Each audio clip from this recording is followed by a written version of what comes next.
Sometimes because things are simple, we miss them. Remember what I said, how we live our lives is a result of the story we believe about ourselves. So I want you to write this down. Distract, dispute, and inspire.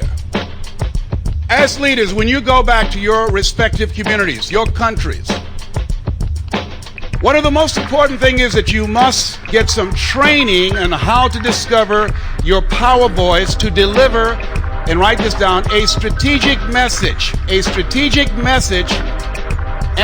strategic narrative that will distract, dispute, and inspire.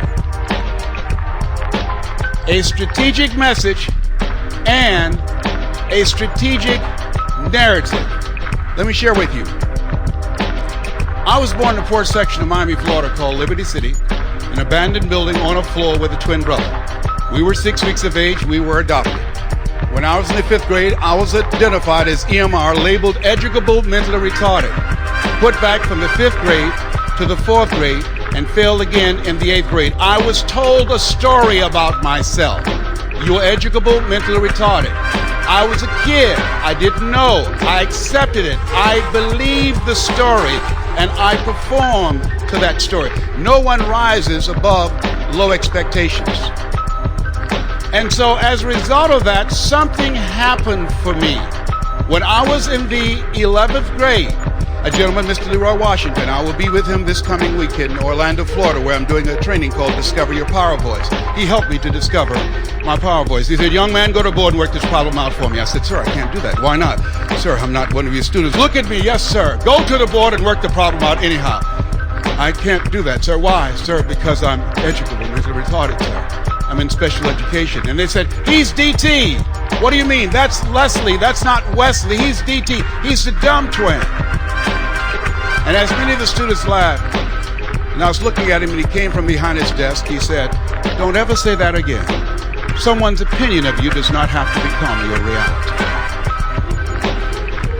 That was a turning point in my life. On one hand, I was humiliated, but on the other hand, I was liberated, because he looked at me with the eyes of Goethe, who said, look at a man the way that he is, he only becomes worse.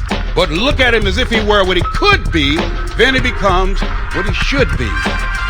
Now, my mother, she did the best that she could. She would say, when I would come home crying after being in a fight, being called the dumb twin, Leslie, don't worry about what people say about you. Sticks and stones will break your bones, but words will never hurt you. I said, Mama, but they do hurt. How many of you know words hurt? Raise your hands, please. Now, Mama was doing the best that she knew how. Mr. Washington was a communicator. He was a speech and drama instructor. He knew how to deliver a strategic message that distracted me from believing that I was DT the dumb twin. And he, through this strategic message, began to cause me to step away from the possibility of blindness that I was now living within this story, thinking that I was the dumb twin, and inspired me to give birth to a person that you now see that I did not know existed. Am I making sense to you on this? When you go back as a leader, and why it's important, number one, write this down, get some coaching. See, because of the role that you play, how important it is and how valuable that role is, we can't leave it to chance. It's not enough just to talk. You want to deliver a strategic message that will make impact, that will cause people to reflect, that impact how they think, that will begin to ignite how they feel, and begin to inspire them to become, as Mother Teresa would say, a pencil in the hand of God and start writing new chapters in their lives. Does that make sense? See, because at the end of our conversation, at the end of our speeches or seminars or workshops, if they don't change how they think and feel, if they don't begin to have the feeling within themselves, I can do this, yes, I can. If they don't change their behavior, we haven't done anything. Maybe that's why my favorite book says, judge not according to appearances, but righteous judgment, and judge a tree by the fruit it bears. All right?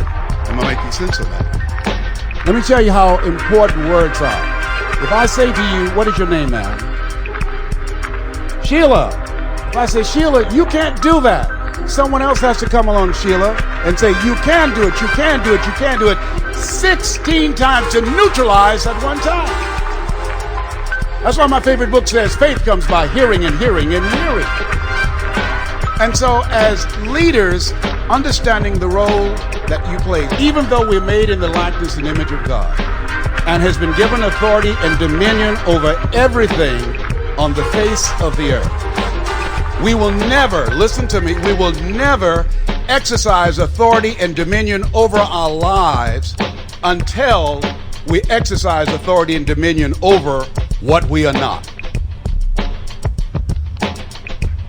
This is why you, as a messenger, and delivering and taking the time to get coaching and training on how to deliver a strategic message, because when we leave here, there are people who are watching the news, who are taking that in, and who are spreading, who are impacting others with a negative conversation. In the beginning was the Word. Thou shalt decree a thing, it shall be established unto you. We should not be in here echoing what's out there. Why? Because we are leaders. We are thermostats, not thermometers.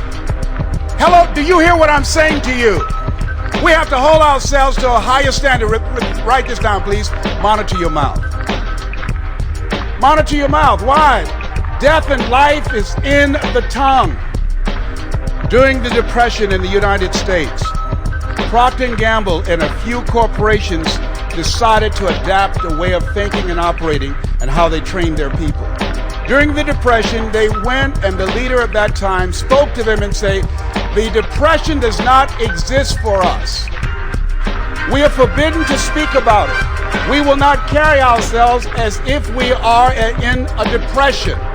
We will spend more money on advertising and marketing and increase our presence. Write this down. In time of adversity, expand. In time of adversity, expand. The reason that I had you to shake someone's hand and say, you have something special, is because you do. The fact that you're here. You were designed with greatness and engineered to do great things. In so-called tough economic times, many of you couldn't afford to be here, but there's something in you that said, I can't afford not to be here. The greater is He that is in me than he that's in the world. I'm going. You operated from a place of having rather than a place of not having. Give yourselves a round of applause. Yes, and so as we begin to look, I want to think about your goals and dreams. We all are born the same way, dumb, naked, and speechless. Everything else we learn. And so what happens is that all of us, and Dr. Naomi Ramey said this, she said all of us have a front row seat in life, but we've been trained how to sit in the front row with our eyes closed. There are people who are talking about how bad the economy is because their eyes are closed. And ladies and gentlemen, we've been told opportunity knocks on every door. How many have heard that? Raise your hands. All right, good. Listen, write this down. Opportunity does not knock on every door. Opportunity stands by silently, waiting for us to recognize it. At the beginning of the 19th century, there was a crisis. Crisis in the Chinese language means danger, and it means opportunity. And the crisis was that human beings are being born faster than there were horses to be able to move them around. That was a crisis. We're all going to be walking pretty soon because there are not enough horses that are being born to accommodate the transportation to move people from one end of the country, to move and transport goods and services and food. That gave birth to Henry Ford and the T-Model Ford. Do you understand what I'm saying? Things, let me share something with you. It's interesting, this thing called life. So let's look. I want you to think about your goals and dreams. Here's what has happened to us. Dr. Carter G. Woodson said, if you can determine what a man shall think, you'll never have to concern yourself with what he will do. He said, if you can make a man feel inferior, you'll never have to compel him to seek an inferior status, for he will seek it himself. And if you can make a man feel justly an outcast, never have to order him to go to the back door. He'll go without being told, and if there's no door, his very nature will demand one. Our communities have been infected by a virus, yes. A virus, a mind virus, and it's being affected every day. So here's what I want you to do. When you first get up in the morning, first 20 minutes, you want to monitor yourself. You want to spiritualize your mind with scripture. You want to think about your goals and your dreams that you've written down. You want to write them down. Why? Because that engages the subconscious mind. And you want to listen to something that will expand your mind. Don't listen to the news. Don't read newspaper. Why? Get a Reader's Digest version of what's going on. Because that toxic information out there will begin to impact your mind. And you'll begin to repeat and spread the conversation. Let's look at this virus. HIV, AIDS. Let's look at it. When we begin to think about this virus that's affecting so many young people in this country and beyond, do y'all have violence in your country of young people? Raise your hands, please. Yes, the drugs, that's a major problem. Oh, remember I said earlier, your community's reflection of the state of the mind? The state of the mind, that's where people spend zero money, time, and energy, ladies and gentlemen, on studying the mind and how to transform the mind. Those leaders that come to our training called Discover Your Power Voice, we're going to show you how you can change your life and how you can change others. We change the messenger and help you to deliver a strategic message that will cause you and empower you to do some incredible things in your own life, because we have to be the message that we bring. Don't teach what you don't know and don't lead where you don't go, because you don't get in life what you want. Write this down. You don't get in life what you want. You get in life what you are. Good. We'll teach you how to speak to the heart. Teach you how to do that, because there's a process. All of us can learn it. Everybody can learn it, but most people never do. It's fascinating. Let me share this with you. And so when we begin to look at this hood-infected virus, because our young people, they see that on a regular basis. They listen to that. Garbage in, garbage what? No, garbage in, garbage stays. And it stinks. It shows up in their attitude. It shows up in their behavior. They become violent, belligerent, disrespectful. It stinks. It shows up how they dress. They're not valuing education. They're not valuing life. It stinks. It's toxic. It's not cute. It's not in, it's not out. Addiction to incarceration and death syndrome. It's become the new normals. When I was young, going to jail, you were ashamed. Then after that, it was tolerated. Then after that, it was embraced and expected. A friend of mine, true story, Scott, graduated from school with a master's degree. He went home, nobody was there to meet him in Miami. But his cousin got out of jail and they had a welcome home party. It's not funny. That speaks volumes. Ladies and gentlemen, how many of you have this in your country? Raise your hands. Understand this. Communities are created by people, and they can be changed by people. And the secret is to maintain commitment. The secret is to be willing to develop a new set of skills.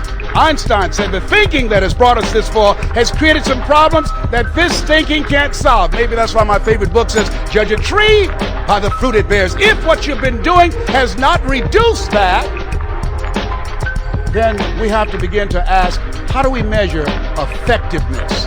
Lady asked me today, are you a citizen of the kingdom? I said, what does that mean to you? Oh, have you accepted Jesus as your personal Lord and Savior? I said, yes. And she said, oh, and she left.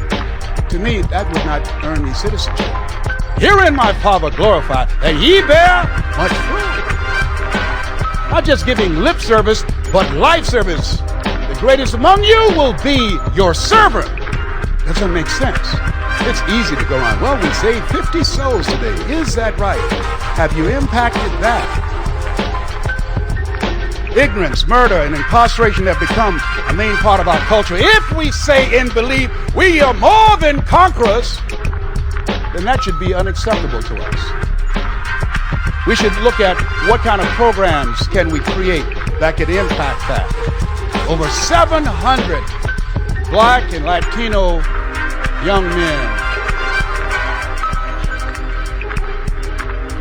waste their lives like this. Most of them don't read till they go to jail. That's just in the United States, 700,000. I haven't even included your country, Brazil, Jamaica, Nassau, Trinidad, Malaysia. Those are fathers, brothers, uncles, sons. They were chosen 1 out of 400 billion sperm. You think they were chosen just to end up like that? When I see that, I get angry with myself. You know why? Because this Les Brown that you hear right now, for 14 years, I didn't permit myself to speak because I don't have a college degree. I didn't permit myself to speak because I didn't believe in myself. I didn't permit myself to speak because I said, who would want to hear me? Have you ever thought about something you wanted to do and you talk yourself out of it? Raise your hand. I talked myself out of it. I saw this movie, Jack Nicholson. It's called About Schmidt. I saw the movie 4 times. And have you ever seen a movie several times and then you saw it so many times you start seeing some stuff that you hadn't seen or heard before? Raise your hands. In this movie, Jack Nicholson said at the end of the movie he would adopt a little boy in Africa named Nduku. He wrote him a letter. He said, Nduku, when you die, and everyone you know dies, unless you've done something significant with your life and made a difference, it will be as if you were never born. Here's what I want to ask you. What's your strategy for being here? What's your plan? Dead people don't leave. I'm on stage talking about you got to be hungry, knowing every pound I'm overweight takes 6 months off my life. We are more than conquerors, and I didn't have enough self-discipline to pass up M&M peanuts and sweet potato pie and Colonel Sanders and Dunkin' Donuts when the lights start blinking and demons get in my car and drive me in the parking lot.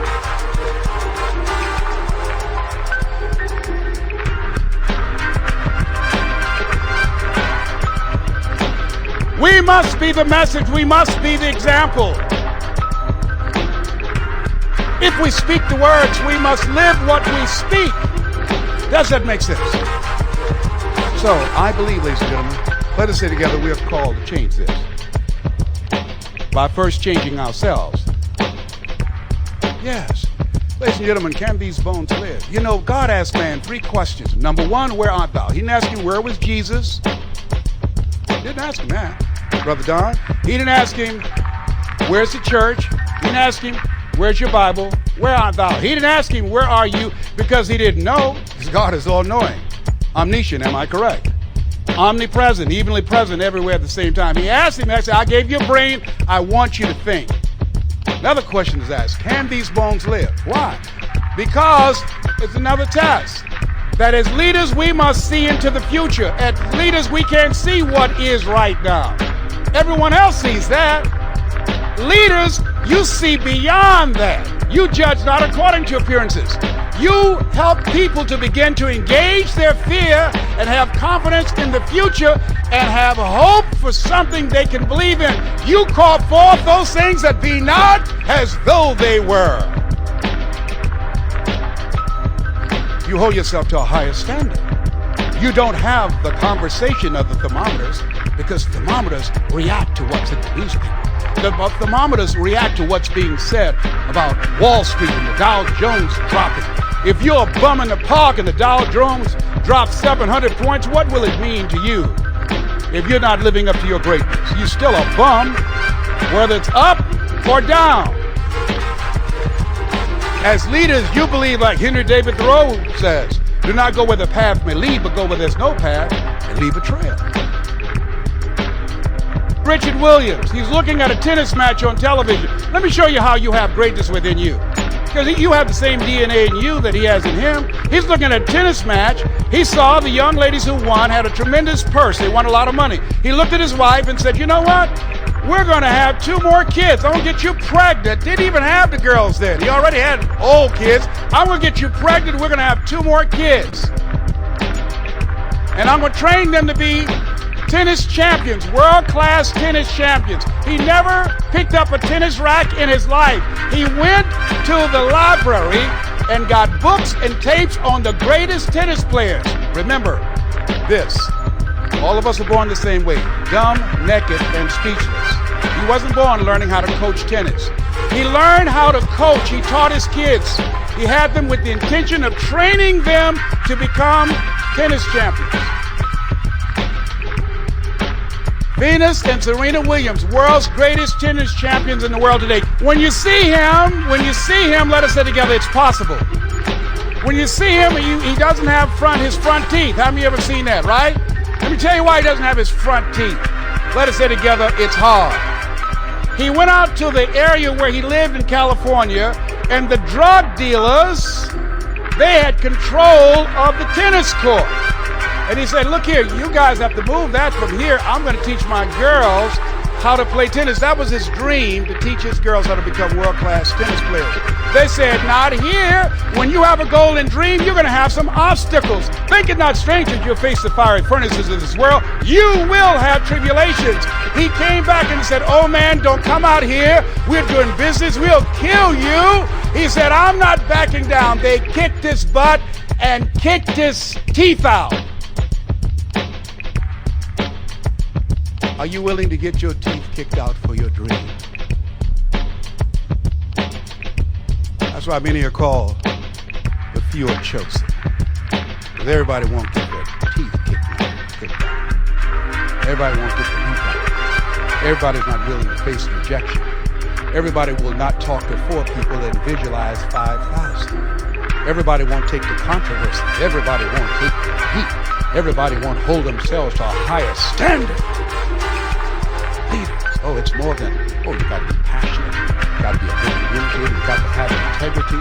And you don't want to try and fly like the birds because you're not a bird. Oh, that's nice. Leadership, that's a whole different game.